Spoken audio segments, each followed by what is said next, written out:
Boa noite a todos. A paz de Jesus continue em nossa vida, em nossos corações.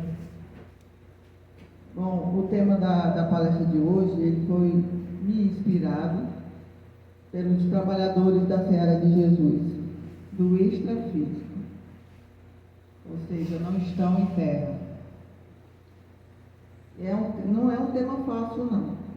Não é um tema nada fácil, mas é o complemento do exórdio da noite de hoje. Nós vamos falar sobre saúde mental e espiritismo. E vai ser uma pincelada. Vai ser uma pincelada por quê? Porque como só o título já diz, né, que seria um programa de estudo de muitas horas. Porque saúde mental não é uma coisa fácil. Não é simplesmente em alguns minutos nós repassarmos isso. Mas, como foi inspiração espiritual, então estamos aqui para tentar levar para vocês um pouco do que eles desejam que seja repassado. Mas, antes de começar, eu vou esclarecer aqui, tentar esclarecer uma coisa, para que fique bem explícito. Apesar de um ser ignorante da política ter afirmado que pessoas com transtornos mentais têm desequilíbrio de parafuso, eu tenho total certeza de que a maioria das pessoas que estão internadas em hospitais psiquiátricos estão sofrendo de processos obsessivos. Ou seja, não são loucos, não. Mas não têm acesso aos cuidados espirituais necessários.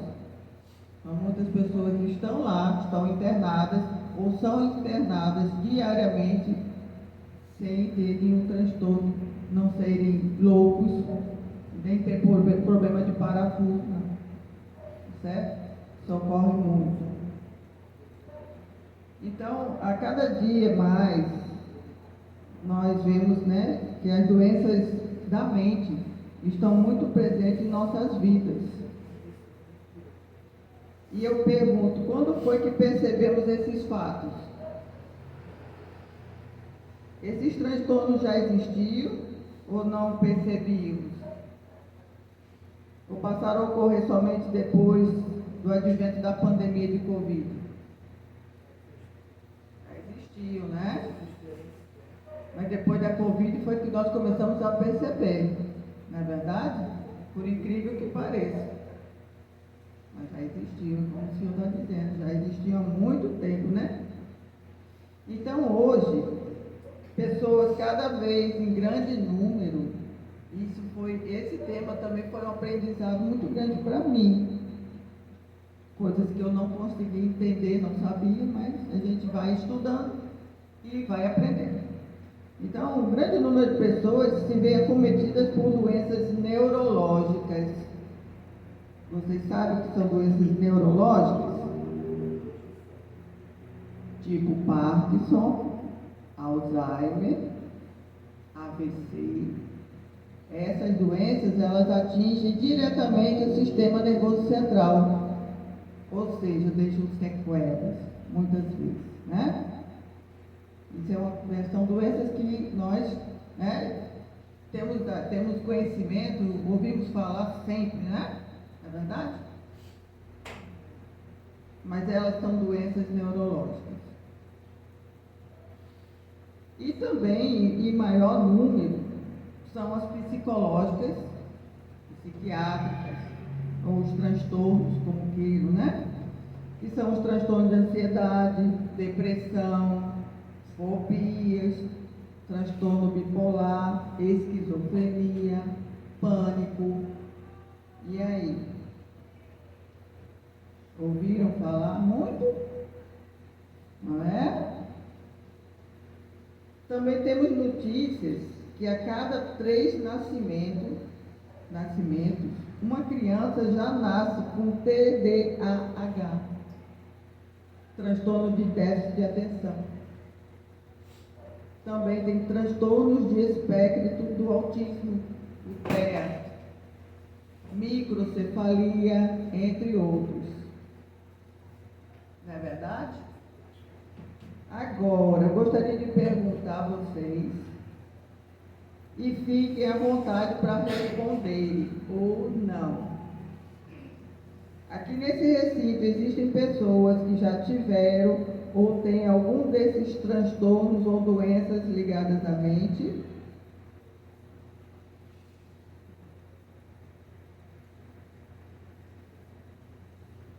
Ninguém teve depressão, ninguém teve ansiedade, ninguém teve transtorno bipolar, fobia, pânico.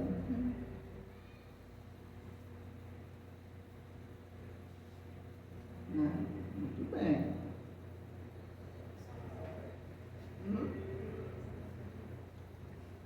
Nessa vida. Alguém tem crianças especiais em casa ou na casa de familiares?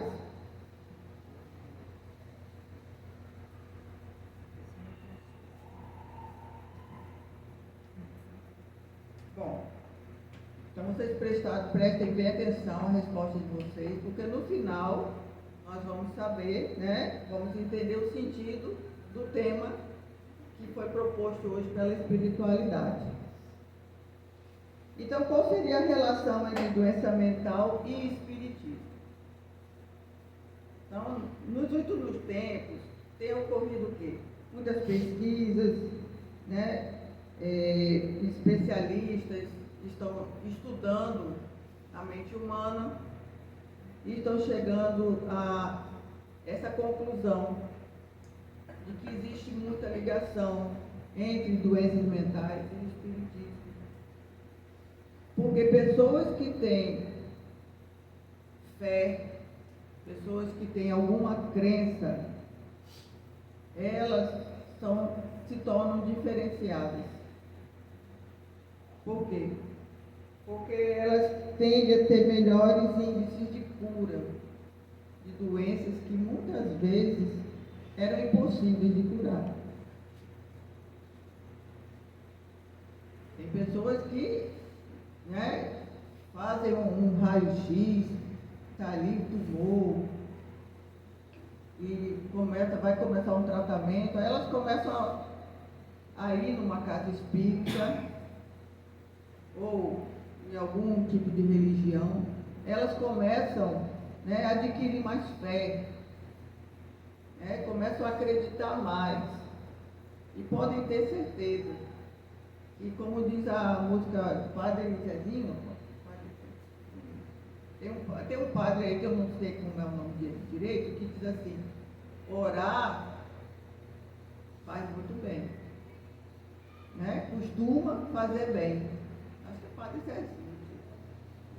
Então, isso, para nós, muitas vezes a gente ora da boca para fora e a gente não vê nenhuma mudança. Mas quando realmente nós oramos na intenção de nossa melhoria como ser, né, espírito andante que estamos aqui na Terra, quando nós realmente passamos a acreditar, as coisas começam a fluir. Não é verdade? Então, essas pessoas, quando elas começam realmente a ir em busca do divino, em busca de uma cura, então, para elas, começam a ficar, as coisas se tornar mais reais, mais fortes. Então, a doença mental e a religiosidade têm muito a ver. Porém, existem pessoas que já exageram. Tem pessoas, né, que vão acreditar em milagres. E elas deixam, né, principalmente as pessoas que têm alguns problemas mentais, alguns transtornos, elas simplesmente deixam por conta do céu. Deixam de fazer os seus tratamentos, deixam de ir para o médico da terra, e vão simplesmente para suas igrejas e fazem promessas e pronto. E esperam que o milagre caia do céu. E isso não é possível. Ajuda-te, que o céu te ajuda. Então existem doenças que elas precisam sim ser tratadas com os remédios. É bom, é importante o tratamento espiritual, sim. Porque como a irmã falou, primeiro adoece o espírito e depois ele se enraiza para o corpo biológico, para o físico. Mas é importante que nós tenhamos responsabilidade. Não vamos deixar apenas por conta de Deus a nossa melhoria. Porque Ele deseja, deseja que nós façamos a nossa parte. E a nossa parte é nos cuidar da nossa mente, cuidarmos do nosso corpo. Não quer dizer que nós vamos, se nós tomamos nossos remédios necessários para as nossas doenças adquiridas aqui, quando reencarnamos, não quer dizer que nós tenhamos que deixar o lado espiritual. Mas podemos fazer os dois. Só não podemos deixar simplesmente que milagres aconteçam, porque eles não existem. Tá certo? Outra coisa, as doenças mentais podem facilitar a obsessão espiritual? O que vocês acham? Pode.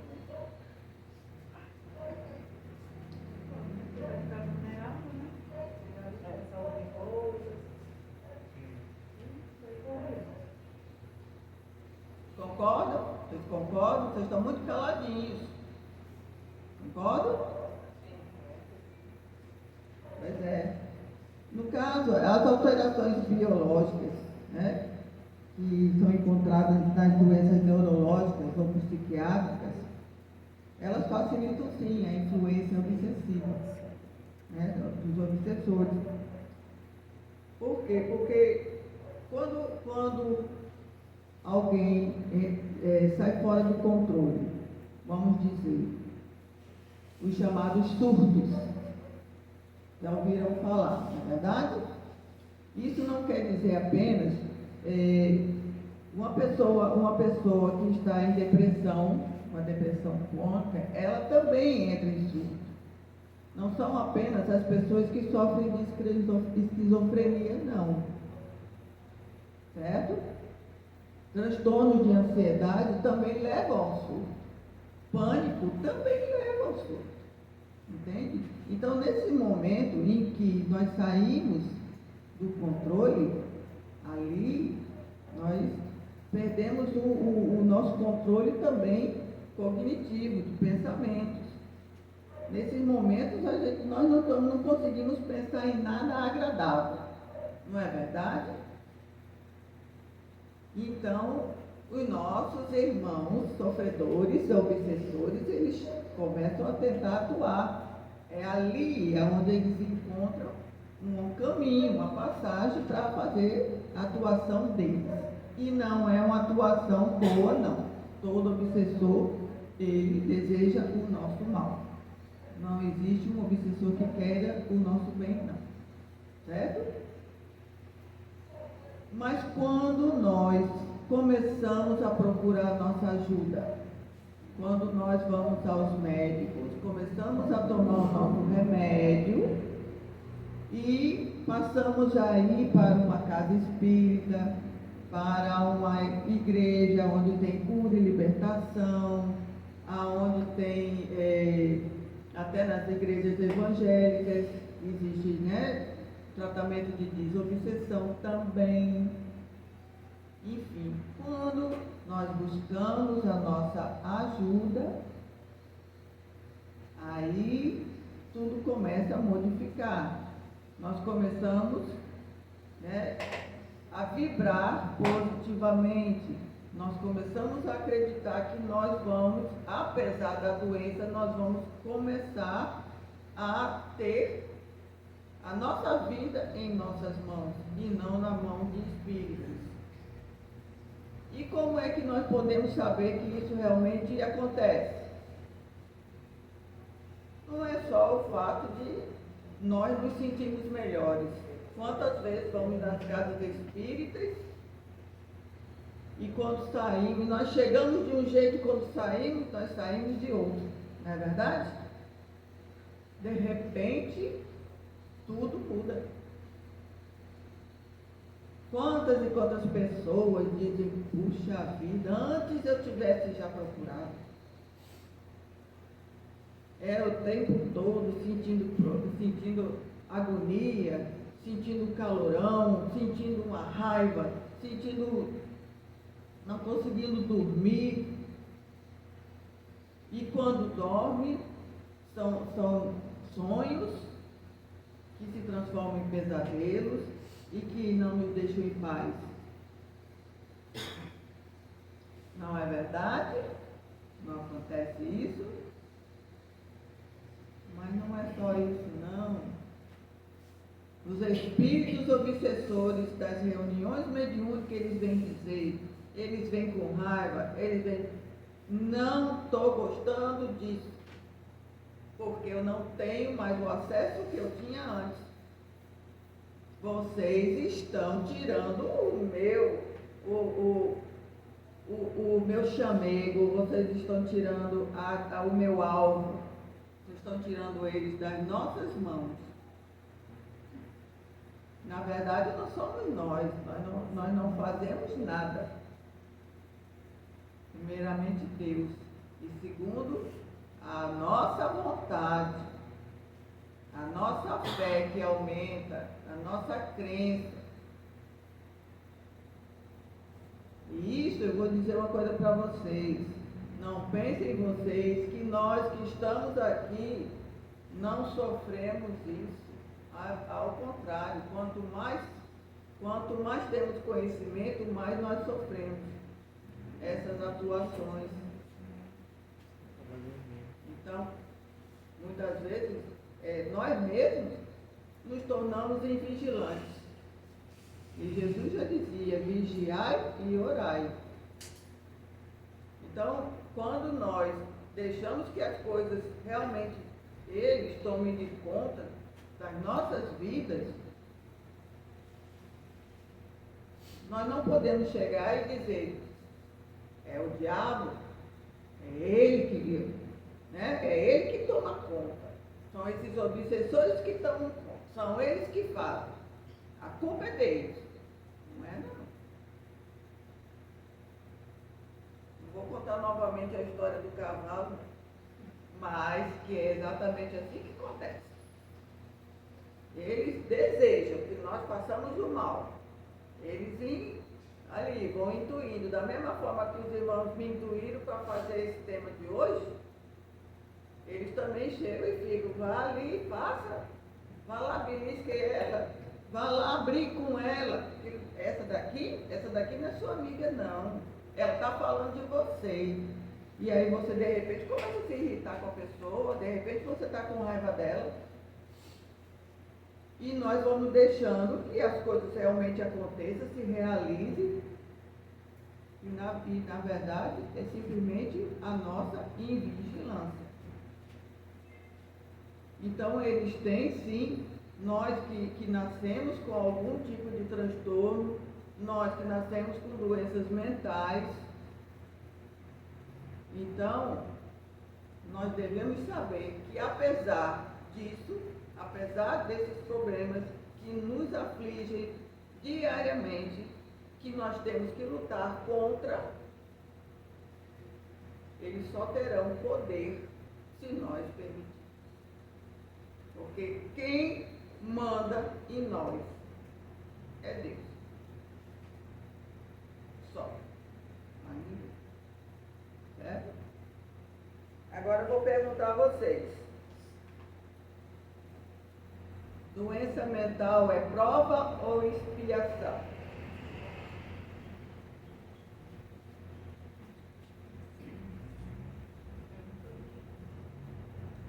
Tem que perguntar aos universitários. Prova ou expiação?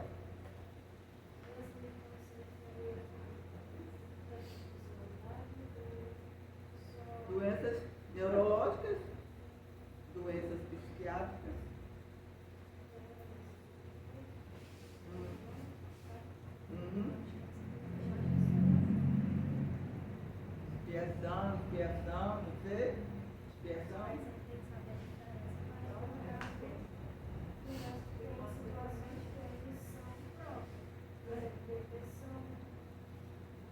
vivemos num mundo de provas e expiações. Eu vou fazer o seguinte, eu vou explicar mais ou menos o que é prova e o que é expiação. Aí depois você me responde, certo? Prova já está dizendo tudo. Nós estamos aqui na escola, né? Vamos dizer que aqui é uma escola. Estou na escola, vão ensinando, né? Para você passar de série, você vai passar por uma prova, um teste. Se você for aprovado, vamos dizer, se a nota máxima for 5, se você tirar 5, você passou naquela prova. Assim? Também, se você não conseguir adquirir o conhecimento necessário, você repete de ano. Né? Voltando para a nossa vida, se você não passar de ano, você vai precisar reencarnar. As provas, os testes, são as virtudes que nós precisamos conquistar aqui. Certo? Então, um exemplo. Tem um exemplo também? Eu vou dar um e você dá outro. Um exemplo. Se eu estou aqui na casa espírita, de repente, né, eu estou me sentindo bem, estou cheia de amor para dar, né? Eu digo, agora eu vou ser uma pessoa boa. Eu saí ali fora, uma pessoa pisou no meu pé, aí eu, tá vendo? Não, eu passei no teste ou não? Né? O teste que eu tinha era que vamos ver se você é uma pessoa que sabe perdoar, aprendeu a perdoar, que não repita. Exatamente. Então o que nós estamos fazendo? Agora deixa eu mandar um exemplo aqui. Não, é assim, digamos que a gente vai reencarnar, está fazendo ali nosso planejamento reencarnatório. E aí entre as opções você tem assim, você na vida passada você foi uma pessoa muito rica e não fez um bom uso da sua riqueza. E nessa próxima encarnação você também vai nascer rico, mas com a intenção de usar a sua riqueza material para ajudar o próximo, talvez para abrir uma instituição que seja voltado para o próximo. Você reencarna, está tudo ali, encaminhado. Você nasceu abastado, você nasceu com tudo pronto para você colocar em prática aquilo que você foi fazer. Mas aí chega na Terra, a gente sabe que as coisas são mais difíceis, né? Estamos na carne, e você não faz nada daquilo, nem a metade daquilo que era para fazer. Você fez mau uso novamente, você, ao invés de ajudar alguém, você simplesmente virou as costas, ou até ajudou a piorar a situação daquela pessoa. E aquele planejamento foi dando por água abaixo. Você não passou na prova. Também eu acho que é um exemplo de prova. E aí, será que numa próxima reencarnação você vai ter a mesma oportunidade? Talvez sim, mas não da mesma forma. Talvez não, com certeza sim vai ter outra oportunidade, mas não da mesma forma. E aí vai ter que ter outra prova para você passar. Talvez aumente a dificuldade disso. Pronto. E expiações são resgates de faltas do passado. E nós vamos aqui, né? Resgatar, quitar, evoluir.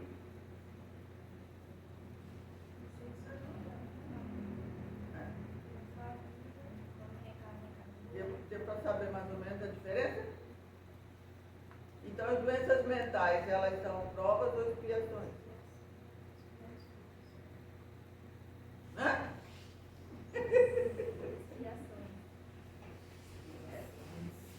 As doenças, eu entendo mais assim, provas são algo que nós podemos quitar aqui. Expiações, não.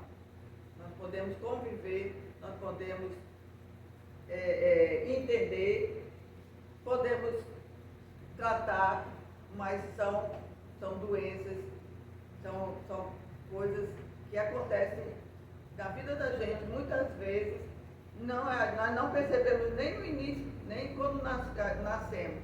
Mas vai chegando um tempo em que elas vão aparecendo. E essas doenças, esses transtornos, são crônicos para toda a nossa vida.